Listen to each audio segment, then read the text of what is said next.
Bechorot, Daf Lamed Gimel, on va commencer par Lamed Bet Amoud Bet, la Mishnah qui est en bas de la page.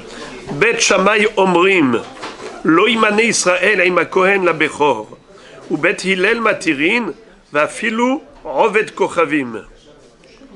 Qu'est-ce que ça veut dire? Toujours à propos du Bechor, il y a deux sortes de Bechor. Il y a Bechor Tam et Bechor Baal Mum. Un Bechor parfait et un Bechor qui a subi un défaut. Quelle est la différence?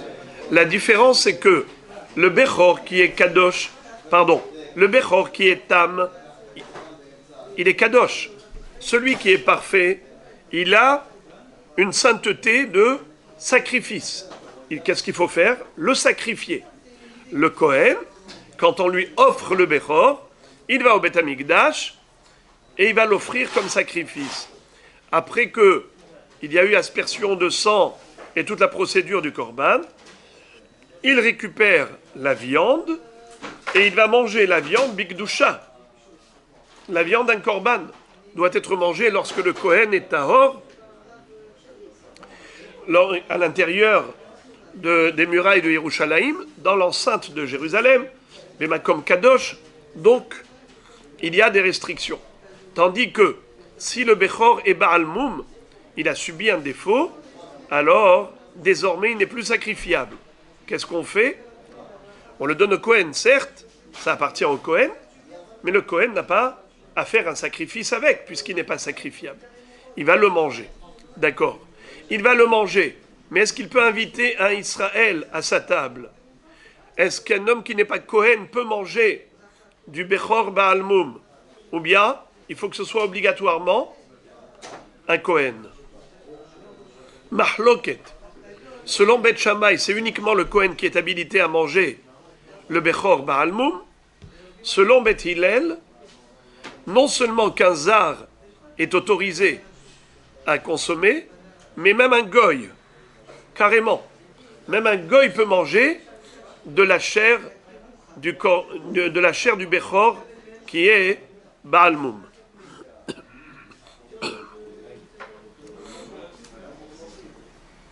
Gemara. Matnitin Mané. La Gemara demande qui est l'auteur de cette Mishnah. Réponse, Rabbi Akivahi. C'est Rabbi Akiva. Detanya. Bechor. En nimnin alav. Ela habura shekulah kohanim. Divrei Bet Shammai. Ou Bet Hillel omrim. Afilu zarim. Rabbi Akiva matir. Afilu oved kochavim. Notre Mishnah correspond à qui? À Bet Hillel, retransmis et cité par Rabbi Akiva. C'est-à-dire qu'il y a une mahloket entre deux élèves de Bet Hillel, Rabbi Akiva et d'autres Hachamim, qui tous les deux étaient élèves de Bet Hillel. Selon Bet Shammai, qui sont stricts, ils interdisent formellement à toute personne qui n'est pas Kohen consommer le Bechor, même s'il est Baal Mum, pas seulement lorsqu'il est Tam. Il faut obligatoirement un Kohen. Maintenant, s'il n'est pas Kohen, il y a deux sortes de non-Kohen. Il y a un non-Kohen mais qui est juif, il y a un non-Kohen qui est goy. Selon Rabbi Akiva, on va très loin. Quand on a autorisé que même un étranger qui n'est pas Kohen mange du Bechor qui est Baal Mum, c'est même si c'est un goy, même un Oved Kochavim. C'est ce que Rabbi Akiva fait dire à Bet Hillel. Mais d'autres élèves de Bet Hillel vont dire que non. Bet Hillel n'autorise qu'un zar, mais qui est Israël tout de même, pas un goy.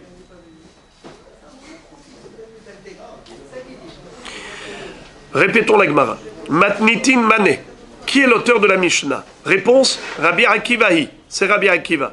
Detanya, tel que nous retrouvons ce débat dans la braïta suivante. Bechor, en nimnin alav, et la habura shekula kohanim, divrei Bet Shammai.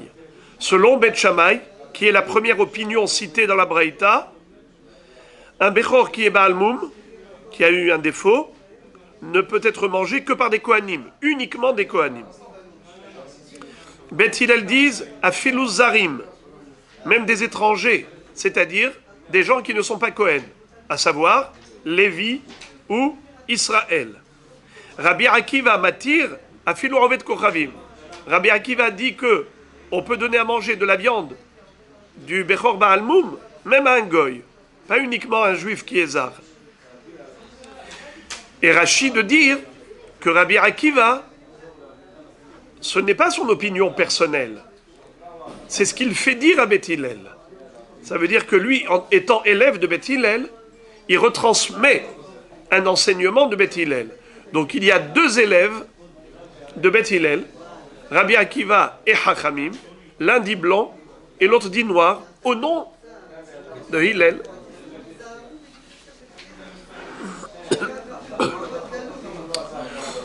Et maintenant qu'on a terminé la citation de la Baraïta, donc nous avons trois opinions, à savoir, qui mange de la viande du Bechor Baal Moum, Bet Shammai, dites-moi les amis, aidez-moi, Bet Shammai, uniquement Kohanim, selon Bet Hillel, d'après Hachamim, uniquement un juif, pas seulement des Kohanim, même un Lévi ou même un Israël, et selon Rabbi Akiva, Aliba de Bet Hillel, même un Goy. Fin de citation, et donc maintenant, quel sera le travail de la Gemara, comme d'habitude? C'est de chercher la raison de chacun. Quels sont les arguments? La Gemara demande, Maïtama de Bet Shammai. Quelle est la raison pour laquelle Bet Shammai interdise aux étrangers de consommer la viande du Bechor Baal Moum? Réponse, Dirtiv ou Besaram ihiye lecha ou Besaram ihiye lach kahazé atenufa ou cheshok ayamin lecha ihiye. Qu'est-ce que ça veut dire? La Torah, dans Parashat, dans Sefer Bamidbar, la Torah parle du Bechor qui est Baal Moum. Je voulais vous lire le contexte.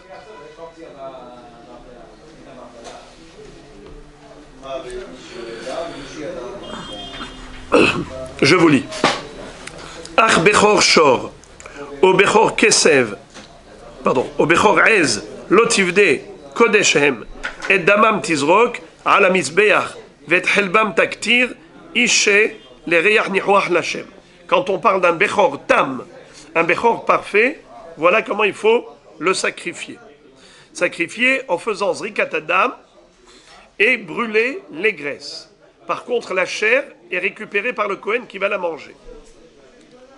Ou Besaram Iyelach, et leur chair, au pluriel, leur chair, Iyelach, ce sera pour toi. À qui on parle? Toi, Aharon à Kohen, Kahazé atenufa, ou Keshokayamin lecha ihye. C'est-à-dire, nous avons généralement, à propos du Korban Shlamim, qui est offert par un Israël, on a une mitzvah de donner au Kohen la poitrine et la patte. L'épaule, depuis l'épaule, la patte qui se trouve à droite, la patte avant droite. Comment ça s'appelle? Hazé hatenufa, la poitrine du balancement. On balance la poitrine, n'est-ce pas? Le Kohen y met sa main sous la main du Israël qui est propriétaire du Korban Shlamim. Il y a dans sa main une, comment on appelle ça, une poitrine, et aussi le choc, c'est-à-dire la cuisse.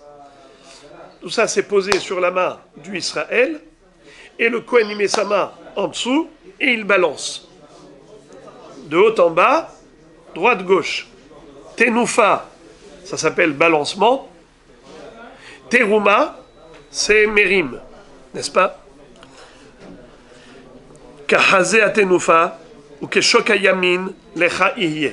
Cher Kohen, c'est à toi qu'appartiendra cette viande du Bechor, exactement comme tu reçois le hazé vachok, la poitrine et la cuisse, des korban shlamim. Comme un korban shlamim, tu le manges où? Comme kadosh à Yerushalayim. Pendant combien de temps? De jour et nuit. Jour, nuit, jour. Le jour d'Ashrita, la nuit qui suit, et le lendemain. La même chose pour le Bechor. La viande sera consommée durant cette période. Shnei yamim velayla echad.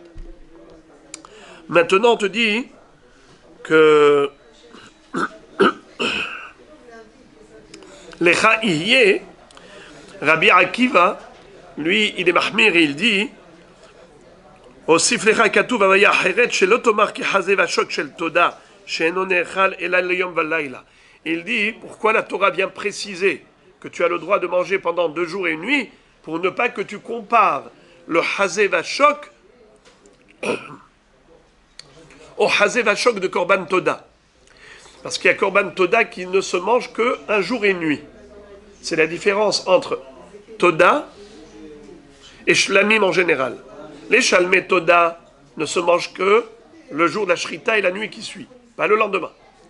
Pour shlamim, 2 jours et une nuit. Shnei yamim velayla echad. Bon. Maintenant que la Torah a fait cette comparaison entre le Bechor Baal Mum, puisqu'il a écrit au Bessaram, entre le Baal Mum et le Chazé Vachok,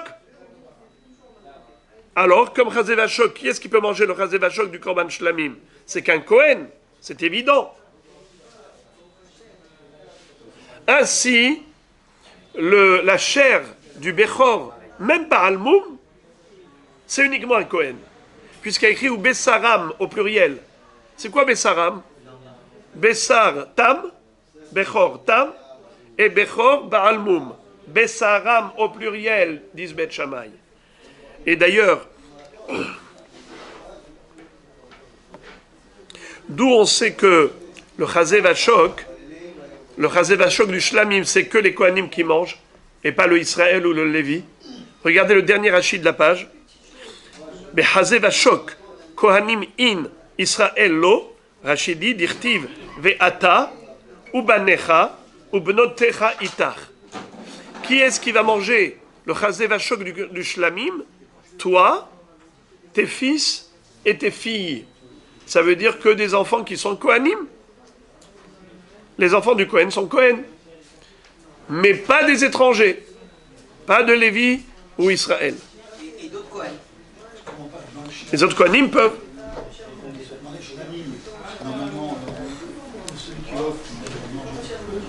J'ai pas compris. Dans les shlamim. Ouais. Si un Israël offre le shlamim. Oui. La viande, mais pas le Chazé Vachok. La poitrine et la patte avant droite, c'est ce qu'on doit donner au Kohen. Non, mais la Torah a comparé le Bechor au Chazé Vachok. Alors maintenant, Bet Shammai, la raison qu'ils ont donnée, elle est lumineuse. Ils nous disent, voilà pourquoi nous avons interdit aux étrangers de goûter à la viande du Bechor Tam, du Bechor Baal Mum. Le Tam, c'est sûr, parce qu'il est Korban, mais même le Bechor Baal Mum, c'est interdit, parce que la Torah dit au pluriel, au Bessaram, leur Bassar, au Bechor Tam et au Bechor Baal Mum, Lecha Ihyeh, ce sera pour toi, monsieur Cohen, exactement comme le Chazé Vachok du Shlamim. Comme Chazé Vachok de Shlamim, de toute évidence, ce n'est qu'un Cohen qui peut le consommer, qui peut les consommer. Ainsi, le Bechor Baal Mum, c'est comme le Bechor Tam, qui ressemble au Chazé Vachok, uniquement un Cohen. Très bien. Oubet Hillel, je passe au Daf Lamed Gimel, première ligne. Oubet Hillel, point d'interrogation. Et eux, pourquoi ils ne disent pas la même chose? A priori, Bet Shammai a absolument raison. Réponse, Hanemile Tam, Aval Baal Mum, Ktiv, Hatame ve'atahor, Yahdav yochlenu, Uma Tame she'eno ochel bekodashim kalim, ochel bebechor, zar she'ochel bekadashim, enodin she'yochal bebechor. Qu'est-ce que ça veut dire?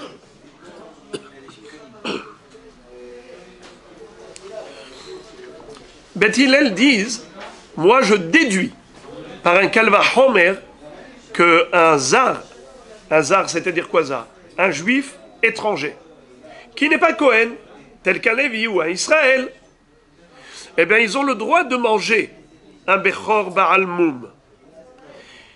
Et d'où on le sait? Regardez ce qu'ils disent, premier rachis de la page. Hanemile Bechor Tam.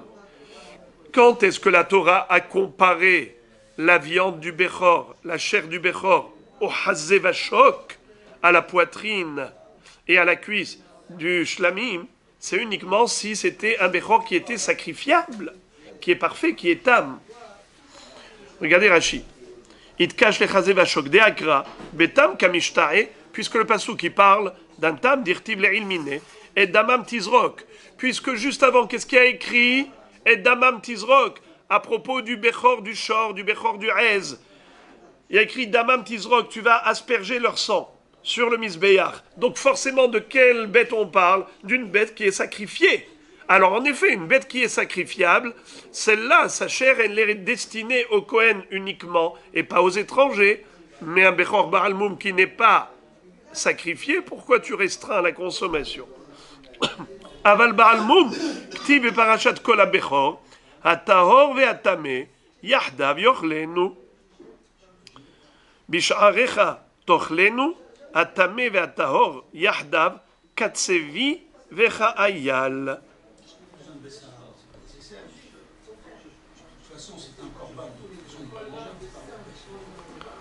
Juste Mechila Rabbeinu, juste une seconde, je voudrais voir le pasouk. Et Dvarim, Devarim, dans Parashat Re'e, c'est Perek Tetvav, Pasuk Kafbet.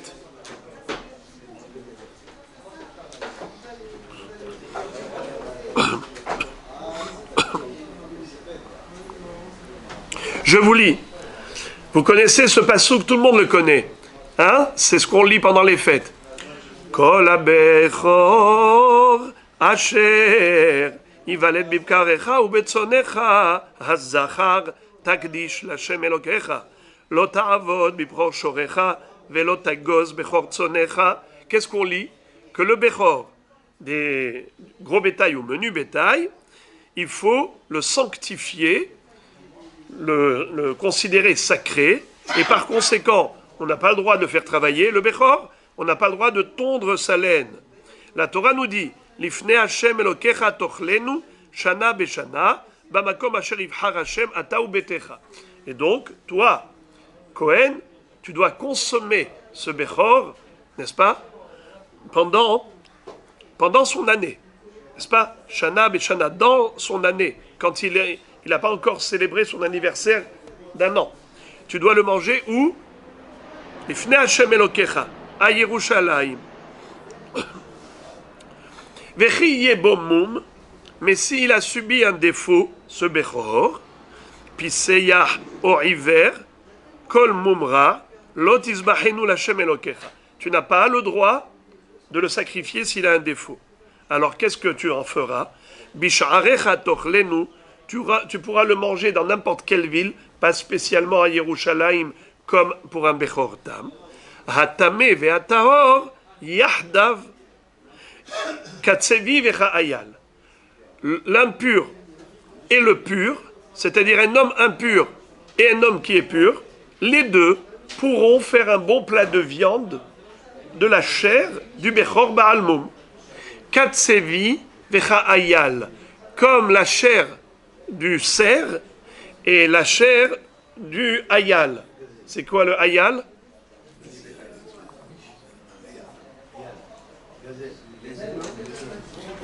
Ayala, c'est une gazelle. Alors, le mâle de la gazelle. Alors, Tsevi et Ayal, ce sont des sortes de hayot, tehorot. Ce sont des bêtes sauvages permises. N'est-ce pas? Ayal, Tsevi, Yahmour, Ako, Dishon, Théo, Zamer, ce sont les 7 Hayot Tehorot. Eh bien, nous le savons, qu'il n'est pas possible d'avoir un korban de haya. Vous avez déjà vu une fois un korban haya? Prends une gazelle ou un cerf comme sacrifice? Jamais. C'est ou du gros bétail ou menu bétail, des animaux domestiques, n'est-ce pas? Mais jamais de hayot. Est-ce qu'il peut exister une restriction par rapport à la Toum'a? C'est-à-dire en disant attention, un homme tamé ne mangerait pas le tsevi, un homme tamé ne mangerait pas le hayal? Pas du tout. Pourquoi? Puisqu'il n'existe pas de korban, de hayot, donc il ne peut pas y avoir de restriction. Alors, hatame ve'atahor, yahdav yochlenu, katsevi ve'hayal. Le tamé peut manger sans restriction, comme si on mangeait de la gazelle. Vous entendez? La Torah dit à propos de la chair du Bechor Baal Moum, premièrement, que le tamé peut manger avec le tahor. Deuxièmement, comme le tsevi et le hayal. Exactement comme il n'y a pas de restriction lorsque l'on consomme une chair de gazelle, une viande de cerf. Pourquoi? La Torah donne des exemples, elle donne une illustration. Garde bien en tête un mnémotechnique.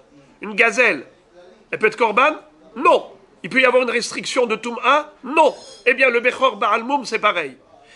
Lorsqu'il est parfait, il est tam, Bechor tam, il est shalem, tu dois le sacrifier. Alors évidemment, le tamé n'a pas le droit de manger. Un Kohen qui est tamé peut manger le korban?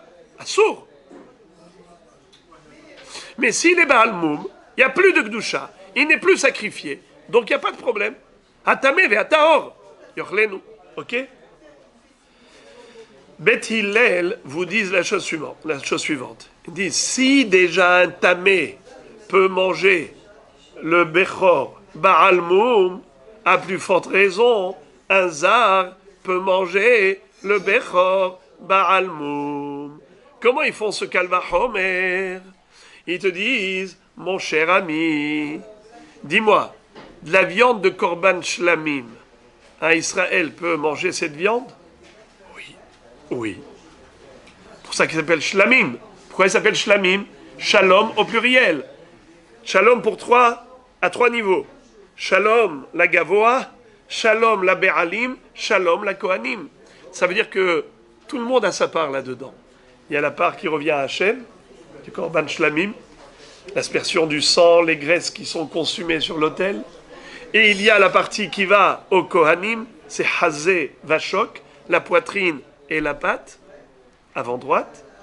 Et également, non, vous faites confusion avec les matanot. Vous parlez de bêtes profanes, moi je parle de bêtes sacrées. Alors, Hazé Vachok, la poitrine et la patte avant droite. D'ailleurs, la différence entre le choc Hayamin et Zéroa. Zéroa, c'est la partie de l'avant-bras. L'avant-bras, c'est le Zéroa. Alors que le choc, c'est l'épaule, jusqu'à l'articulation, jusqu'au genou. Donc, on parle ici de Korban Shlamim. Le Korban Shlamim, dites-moi les amis, après qu'on a donné à Kadosh Baruch Hu sa part sur le Mizbeach, après qu'on ait donné au Kohen sa part, Hazé Vachok, maintenant qu'est-ce qui reste? La viande qui est consommée par qui? Par le Israël. Le Israël, c'est un Kohen? Non, comment il s'appelle? Zar, étranger. L'étranger peut manger la viande du Korban Shlamim. Maintenant, s'il est tamé? Non. Un Kohen tamé peut manger le Hazé Vachok? Non. Tu vois qu'il y a plus de rigueur à l'égard du tamé qu'à l'égard du zar. Le zar, il peut manger le Korban Shlamim, qui est Kadashim Kalim, et il ne peut pas manger. Et le tamé ne peut pas le manger. Alors maintenant, écoute bien. La beauté du Kalvachomer de Beth Hillel. C'est trop beau. Ils disent comme ça. Si déjà la Torah a autorisé le tamé à consommer du Bechor Baal Moum, à plus forte raison qu'il est autorisé pour un étranger, pour un zar qui n'est pas Kohen, de manger le Bechor Baal Moum. Puisque la Torah clairement dans Parashat Re'eh, elle te dit, Kol ha-bechor, un bechor qui est Baal Moum, Hatame ve'atahor, yochlenu. Nachon, Hatame ve'atahor yahdav, katsevi ve'cha'ayal. Donc si la Torah t'a autorisé, à toi, monsieur Tamé, d'en manger, à plus forte raison, à toi, monsieur Zar, qui n'est pas Tamé, c'est sûr que tu as le droit.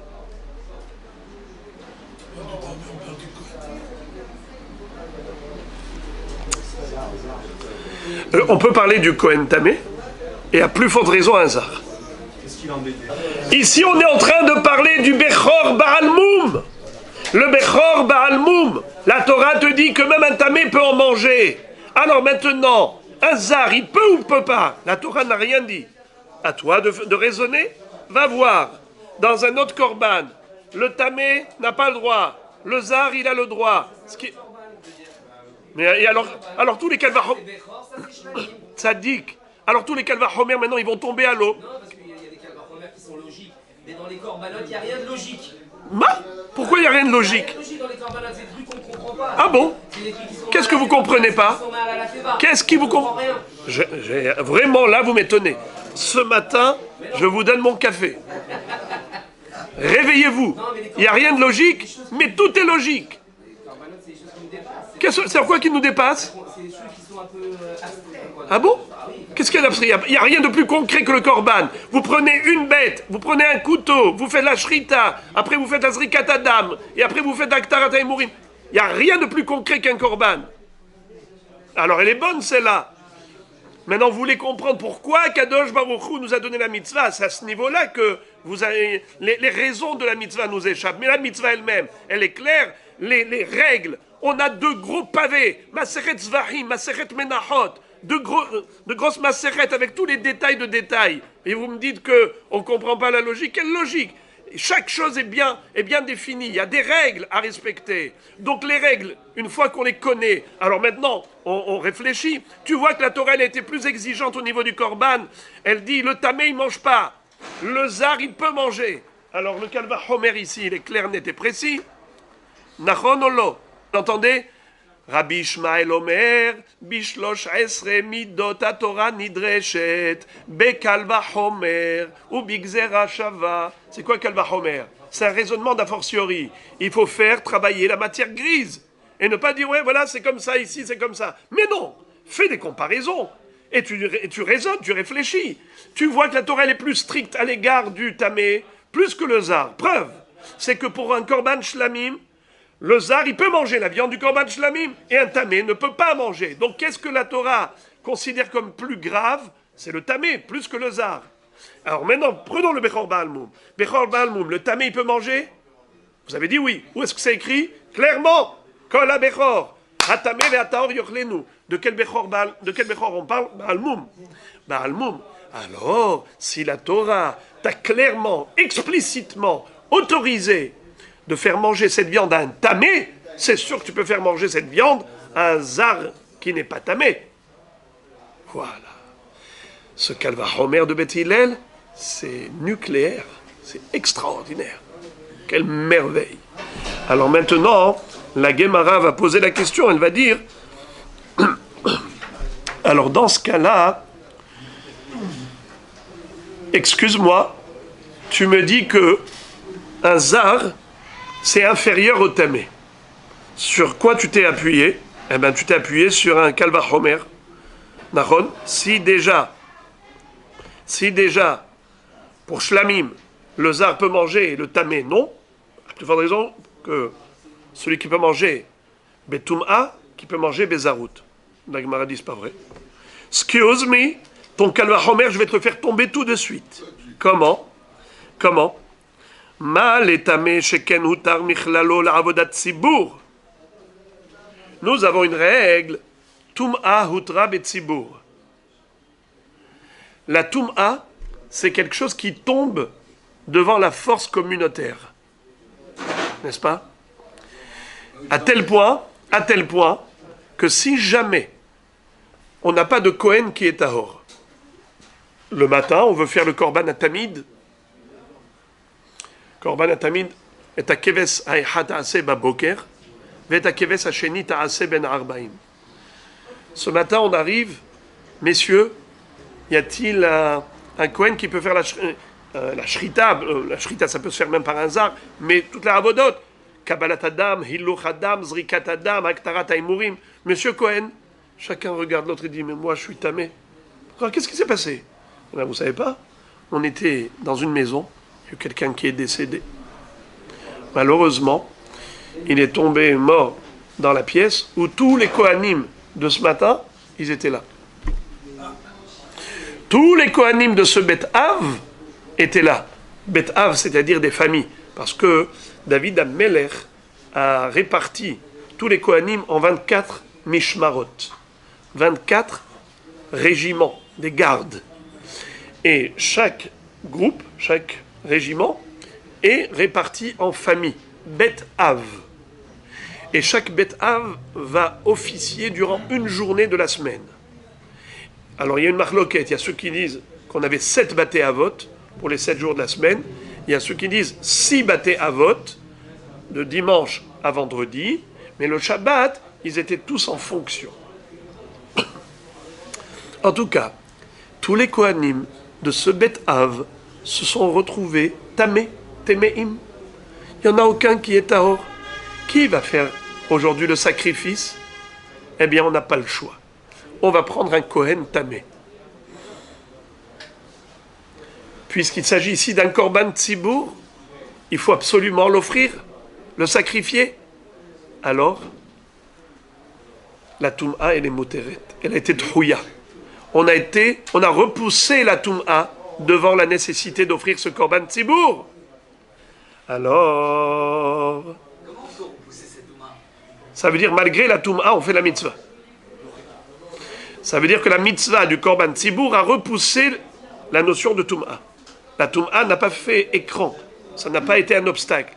On a franchi l'obstacle de la Toum'a malgré tout. Donc même le Kohen tamé peut faire le... Bravo. D'accord. C'est exactement. Comment ça reste possible? Parce que Dieu l'a dit. Tamé, il peut pas... Est-ce que vous avez le droit de prendre la voiture pour sauver une vie Shabbat? Bien sûr. Pourtant, comment c'est possible? Shabbat de prendre la voiture, mais s'il y a plus qu'on l'a fait, je prends la voiture. Ah, donc vous avez compris qu'il y a des règles et des exceptions. Bravo. Alors voilà l'exception qui confirme la règle. Un tamé n'a pas le droit de faire un sacrifice en général, mais lorsqu'il s'agit d'un korban tzibour et qu'on n'a pas d'autre possibilité, la Torah nous dit que, malgré tout, bien qu'il soit tamé, il va faire le korban. Très bien. Alors maintenant, on te dit la chose suivante.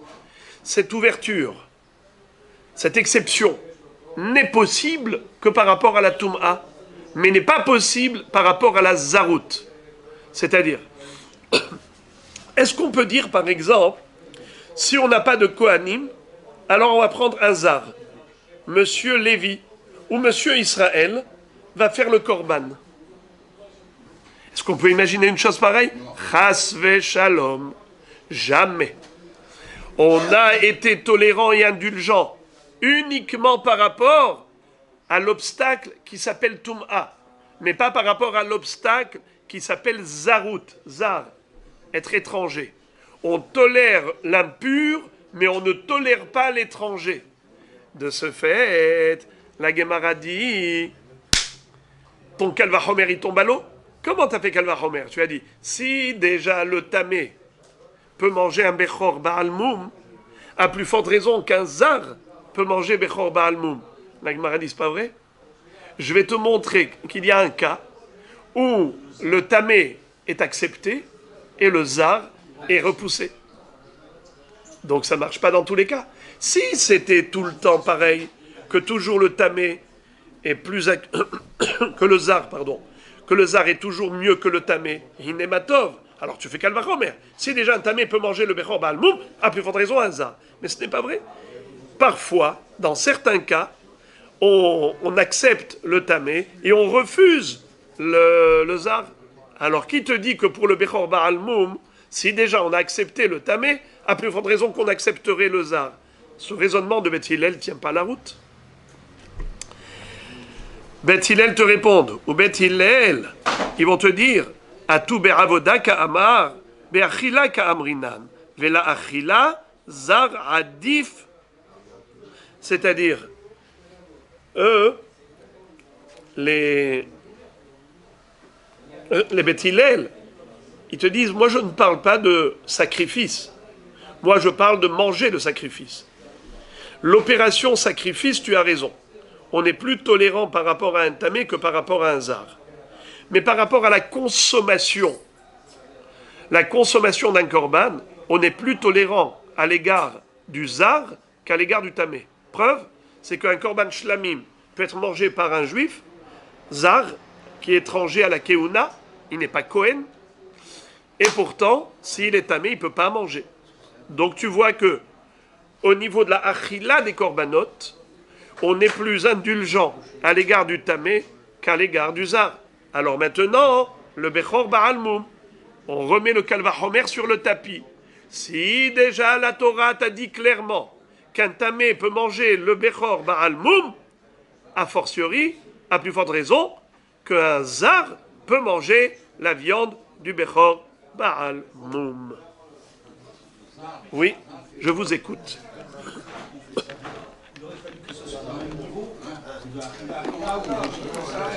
Là, on est dans Achila. C'est la question. En général, alors, justement, c'est pas au même niveau. De la même façon ici, et alors dans le cas de s'il s'agit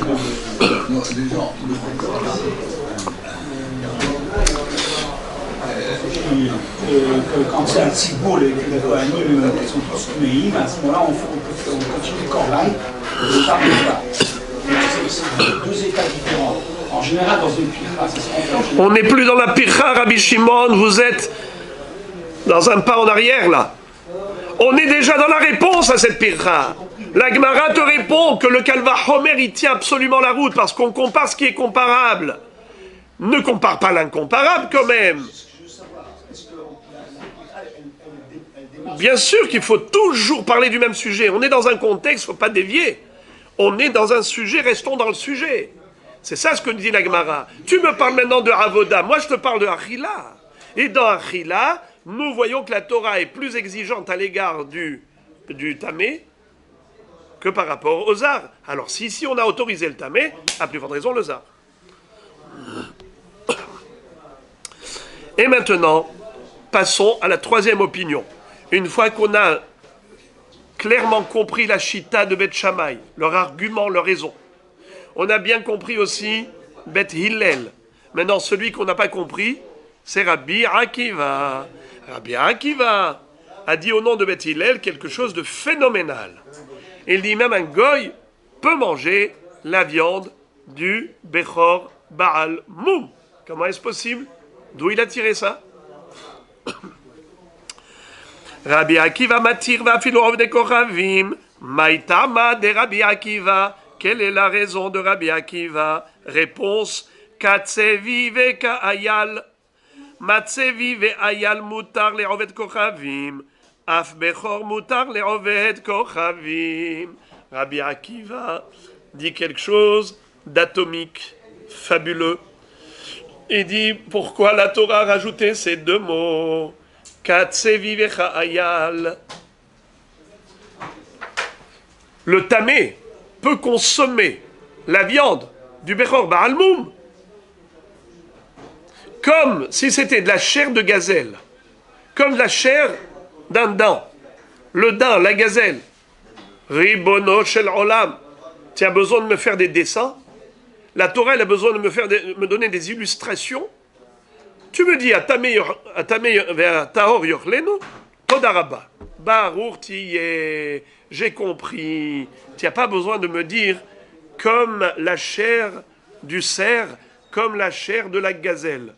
Pourquoi tu as besoin de comparer à la gazelle? Alors, Rabbi Akiva lui a rajouté un chidouche supplémentaire par rapport à Beth Shammai et Beth Hillel. Pour Beth Shammai, seuls les Kohanim sont habilités à consommer de la chair, la viande, du Bechor Baal Moum. Selon Beth Hillel, ils vont élargir le cercle des consommateurs. Ils vont autoriser pas seulement les Kohanim, mais même les Zarim, c'est-à-dire un Lévi ou un Israël, mais pas un Goy. Rabbi Akiva est allé encore plus loin, et il va dire au nom de Beth Hillel que même les Goyim sont autorisés à consommer de cette viande. Ça veut dire on peut leur donner, il n'y a pas de issour, de leur donner de la viande de Bechor Baal Moum. Et sur quoi il s'appuie? Encore l'argument de Beth Shammai, on l'a entendu, celui de Beth Hillel également, mais Rabbi Akiva, sur quoi il s'appuie? Il s'appuie sur deux mots, Katsevi et Cha'ayal. Quand la Torah nous a dit que le tamé, l'homme impur, a le droit de manger de cette viande, du Bechor Baal Moum qui n'est pas sacrifiable, mais pourquoi est-ce qu'elle avait besoin de rajouter une illustration? Katsevi et Cha'ayal, est-ce nécessaire? Mais si on te dit que c'est permis, le tamé a le droit de manger, ça suffit. C'est amplement suffisant. On a compris. Pourquoi tu as besoin de donner un exemple? Comme le tamé a le droit de manger le tsevi et le hayal, ainsi il a le droit de manger ce bechor baal moum. Mais tu n'as pas besoin de faire des comparaisons. Ma tsevi ve hayal mutar le'ovet kochavim, af bechor mutar le'ovet kochavim. Voilà ce que la Torah a voulu nous enseigner d'après Rabbi Akiva. C'est pour nous dire que de la même façon qu'un tsevi, une gazelle, ne peut jamais devenir korban, le cerf non plus. De ce fait, évidemment qu'on a le droit de donner à un goy à manger du tsevi ve hayal, sans aucune restriction, puisqu'il n'existe pas de gazelle ou de cerf korban. À ce qu'à un moment donné de la vie, on peut dire « Attention, cette gazelle ne lui donne pas parce que c'est kadosh, c'est korban ». Ça n'existe pas.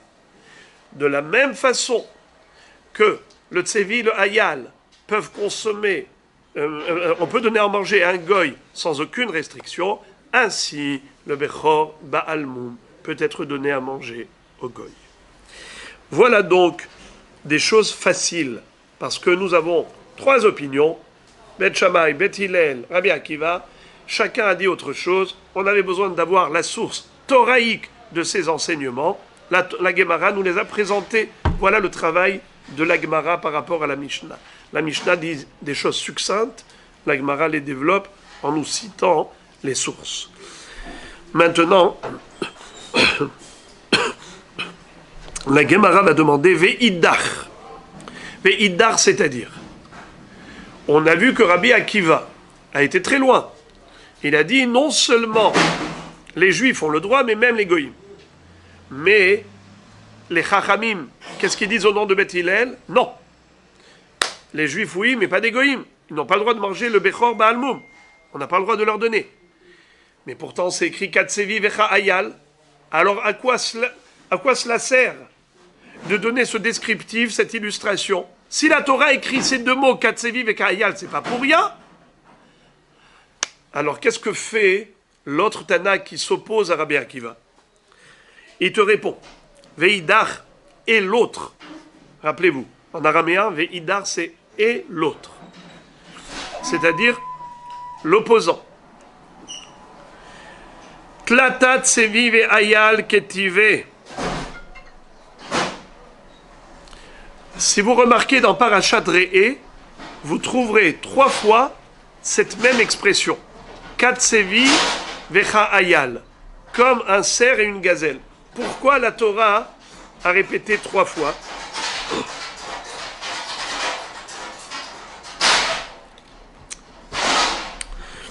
Had lekde Rabbi Yitzchak, vehad le Rabbi Oshaya, vehad lekde Rabbi Elazar HaKapar.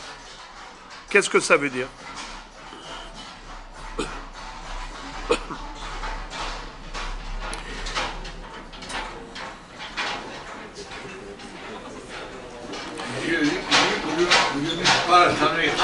Hein? Ouais. Rachid dit, je ne sais pas, qu'est-ce que cela veut dire? Rachid nous dit qu'il ne sait pas quelle est la source. Had l'Ekde Rabbi Yitzchak, Had l'Ekde Rabbi Oshaya, ve Had l'Ekde Rabbi Elazar HaKapar. Rachid dit, Lo nitparesh lanu hechan. Je ne sais pas c'est quoi. À quoi fait allusion la Gemara quand elle dit Katsevi veka hayal? Il faut faire une dracha comme a fait Rabbi Yitzchak. La même dracha que Rabbi Yitzchak. La même dracha que Rabbi Oshaya. et que celle de Rabbi Elazar est kapara. Rachid dit, je ne sais pas. Efo ze katouv. Mais le Shita Mekubetzet, qui est sur le côté, nous dit que ça fait allusion à une dracha très spéciale, laquelle, très belle dracha, c'est que il y a une interdiction de prendre des psoulés à mukdashin et de les utiliser pour travailler. Vous savez que la Torah nous a interdit d'accoupler deux espèces et de les atteler à la charrue. Lotaharosh, beshor ou bahamor yahdav. Tu n'as pas le droit de prendre un âne et un bœuf et de les atteler à la charrue pour labourer la terre. On n'a pas le droit non plus de faire des croisements, de les accoupler ensemble, de prendre deux espèces et de faire des accouplements, des croisements. Ça s'appelle kil'aïm. Donc la Torah nous interdit kil'aïm dans la harba'a pour créer des croisements. Et la Torah nous interdit aussi kil'aïm au niveau de l'attelage à la charrue. D'accord ? Alors on te dit comme ça.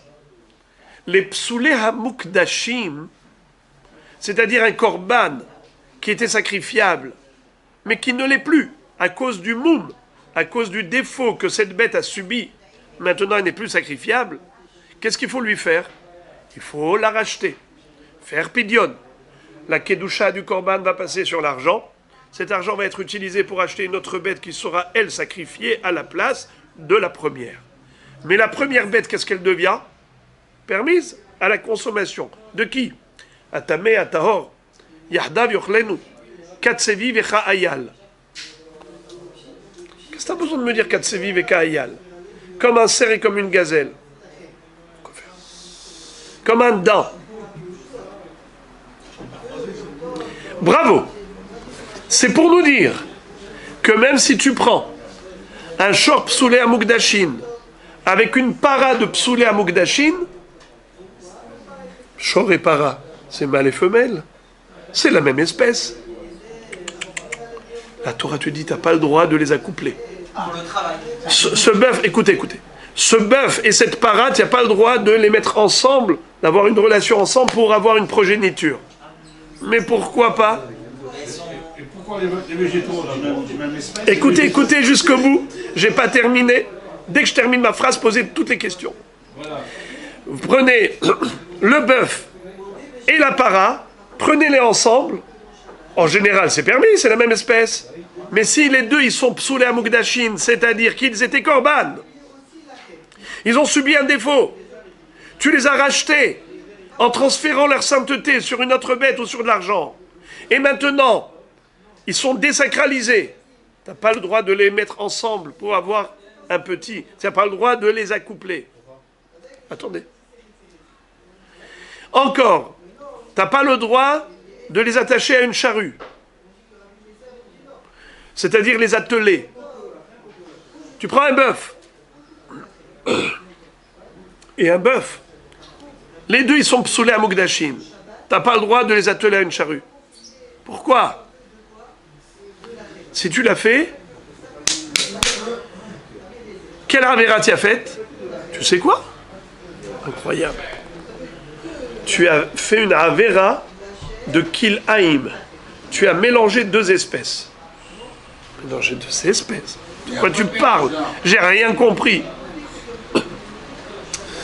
La Torah te dit, je considère cette bête comme deux bêtes.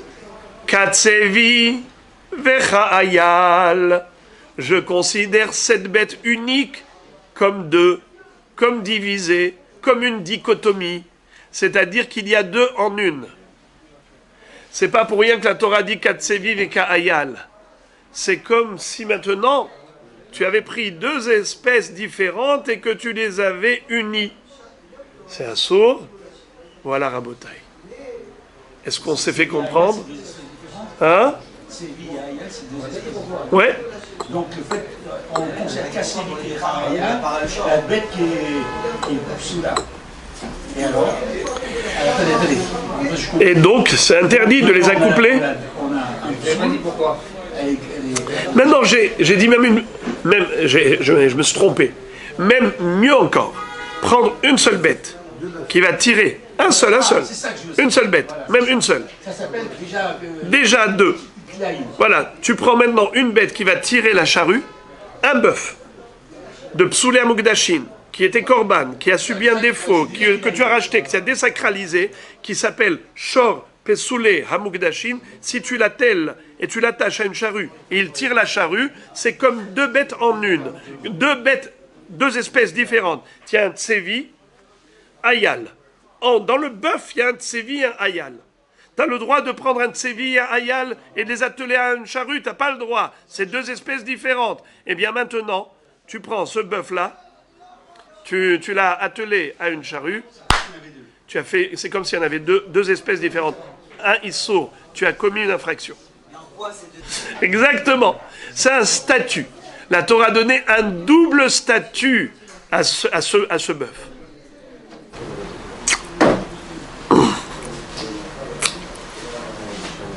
Il y a 3 fois Katsevi Vekahayal. Une fois Katsevi Vekahayal, c'est pour le chidouche de Rabbi Tzrak et Rabbi Oshaya. Alors Rabbi Tzrak et Rabbi Oshaya, c'est le même limoud, parce que ça se ressemble. On parle de kilhaïm, on parle de mélange de deux espèces au niveau de l'accouplement, et on parle de deux espèces au niveau de l'attelage. Mais c'est toujours la même idée, ne pas unir deux espèces différentes. Donc c'est kilhaïm au niveau de ce qu'on appelle harba'a, b'emtecha lo tarbiya kilhaïm, tu n'as pas le droit d'accoupler deux espèces différentes, et également au niveau de l'otaharosh, beshor ou behamor yardam, de l'attelage à la charrue. Ces deux enseignements sont considérés comme un. Donc, Katsevi Veka Ayal, c'est pour dire que la bête qui est Psoulé Amugdashin, il y a deux en une, deux en un. Elle a un double statut, statut de Tsevi et statut de Ayal. Et par voie de conséquence, il y a deux interdictions. Premièrement, de la coupler même à son espèce, mais étant donné qu'elle est considérée comme deux espèces différentes, eh ben c'est un sourd. Deuxièmement, interdit de l'atteler à une charrue, même toute seule. Même cette bête toute seule. Pourquoi ? Parce que cette bête toute seule est considérée comme deux espèces différentes. Ça, c'est un enseignement. Katsevi Veka Ayal. Deuxième enseignement de Katsevi Veka Ayal, c'est ce que nous dit Rabbi Elazar Akapar, que nous avons à propos de Shrita. C'est écrit comme ça. Rabbi Elazar Akapar nous dit Arrête tzvi ve ayal bal elamed ve nimtza lamed. Ma behema bishrita tzvi ve ayal bishrita. Vechad ma tzvi ve ayal pturin min abchora ou min amatanot. Af psoulé amugdashin pturin min abchora ou min amatanot. C'est quoi les deux autres enseignements? C'est de comparer le tzevi ayal au behemoth. C'est-à-dire, la Torah nous a parlé de shrita. À propos des hayot, non. À propos des behemoth. Behemoth, c'est animaux domestiques. Hayot, c'est animaux sauvages qui sont cachers. Qui te dit qu'il faut faire la shrita pour les animaux sauvages? Il n'y a pas écrit. Vezavarta kasher tzivitira, ça a été dit que par rapport aux animaux domestiques. Gros bétail, menu bétail. Qui dit que même une gazelle ou un cerf que je veux manger, il faut lui faire la shrita? Eh bien, c'est par la comparaison. Katsevi vecha ayal. Bal elamed venimtza lamed. Le tsevi et le ayal, ça a été cité comme référence. Mais comme on l'a mis quand même en comparaison avec la behema, alors il y a une réciprocité. Comme le tsevi et ayal sert de référence pour la behema sert de référence aussi pour la chaya. De la même façon que behema nécessite shrita pour être consommée, ainsi la chaya nécessite shrita pour être consommée. Voilà un deuxième enseignement par cette comparaison de tsevi ayal. Troisième enseignement, c'est le din des matanot. C'est-à-dire, nous savons que on doit donner au Kohen, lorsqu'on fait un abattage classique d'une bête, un bœuf, un mouton, on doit donner 0A, lechayayim et keva. Naron, 3 matanot. Est-ce que ce serait pareil si j'abattais un cerf ou une gazelle? Non. C'est uniquement pour des behemoths, mais pas pour des chayot. Alors c'est ce qu'on est en train de dire. Les psoulé amugdashin, c'est-à-dire des korbanot, qui sont qui ont un défaut, des corbanotes qui ont un défaut, ils sont comparés au tsevi ayal. Par rapport à quoi? C'est que lorsque je vais leur faire la shrita pour les manger, je n'ai pas besoin de donner au Kohen le zéroa, les chayaim et keva. Voilà donc le troisième enseignement qu'on a réussi à tirer de la comparaison qu'a faite la Torah entre Psoulé Amugdashin et le Tzvi et Ayal. C'est pas pour rien. Justement, on peut faire le contraire. Puisque j'ai le BMA, je dois donner les hayayim. Alors aussi pour les Si c'était vrai, alors on aurait pris n'importe quel BMA. Pourquoi Psoulé Amugdashin?